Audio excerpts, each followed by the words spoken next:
સ્વાગત છે તમારું। આજે આપણે બનાવીશું લીલા વટાણાનું શાક ગ્રેવીવાળું। એમાં શું જોઈશે હું તમને બતાવી દઉં છું। નંગ મેં કાજુ લીધા છે, એ ગરમ પાણીમાં 10 મિનિટ પલાળી લીધા છે। એમાં સ્વાદ અનુસાર મીઠું જોઈશે, ઝીણી સમારેલી ડુંગળી, ચમચી મલાઈ, 1 ચમચી જીરું, 3 લવિંગ, 2 તજના ટુકડા, 1 ચપટી હિંગ, 1 ઇલાયચી। આ વટાણા છે, મોટી વાટકી લીધા છે મેં। હળદર છે, કાશ્મીરી લાલ મરચું છે, આ ધાણા જીરું પાવડર છે, 2 ટામેટાં છે, આદુનો ટુકડો છે, 5 થી 6 કળી લસણની છે અને 2 લીલા મરચાં છે। ચલો તો હવે શરૂ કરીએ આપણે।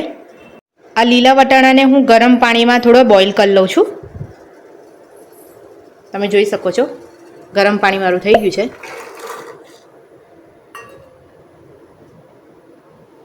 એમાં હું થોડું મીઠું નાખી દઉં છું।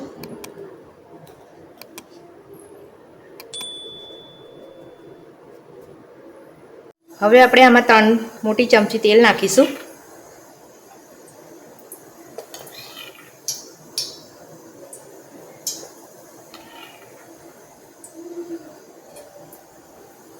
તેલ થોડું ગરમ થાય, ઇલાયચી, તજનો ટુકડો, જીરું ને હિંગ નાખી દઈશું।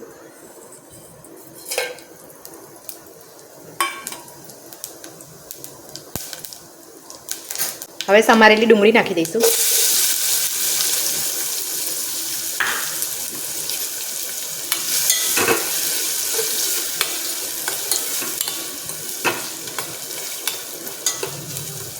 અને 5 મિનિટ ધીમા તાપે થવા દઈએ છે। ત્યારબાદ આપણે ટામેટો, કાજુ, લીલા મરચાં, આદુ, લસણની પેસ્ટ બનાવી લઈએ। જોઈ શકો છો ડુંગળી બરાબર સતરાઈ ગઈ છે। હવે એમાં નાખીશું આપણે ગ્રેવી।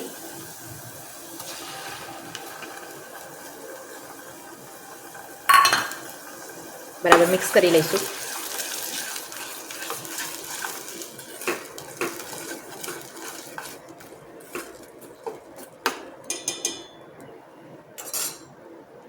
ત્યારબાદ નાખીશું આપણે દૂધની મલાઈ। દૂધની મલાઈ ના હોય તો તમે સ્કીપ પણ કરી શકો છો।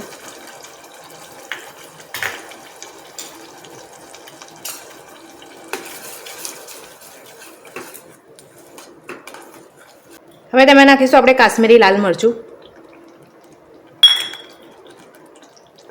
હળદર પાવડર, ધાણા જીરું પાવડર,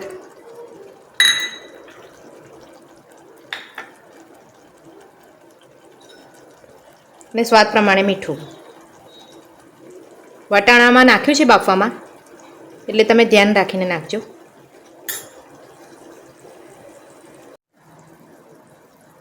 તમે જોઈ શકો છો ગ્રેવી સરસ થઈ ગઈ છે। હવે આમાં આપણે નાખીશું વટાણા।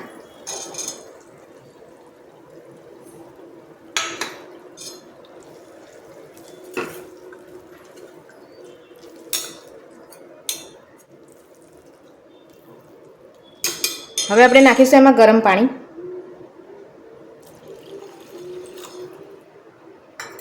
તમારે જેટલો રસો જોઈતો હોય એવી રીતે તમારે પાણી નાખવાનું।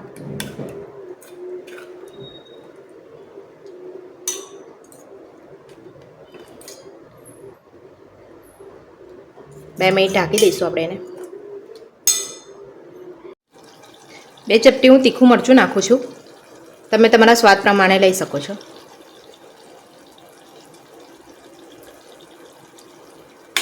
અને હવે થોડું થવા દઈશું। 2 મિનિટ આપણે ઢાંકી દઈએ છીએ।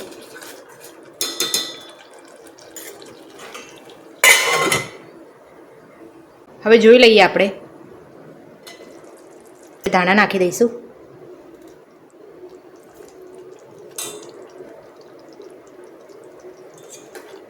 તો જોઈ શકો છો તમે તૈયાર છે આપણું લીલા વટાણાનું ગ્રેવીવાળું શાક।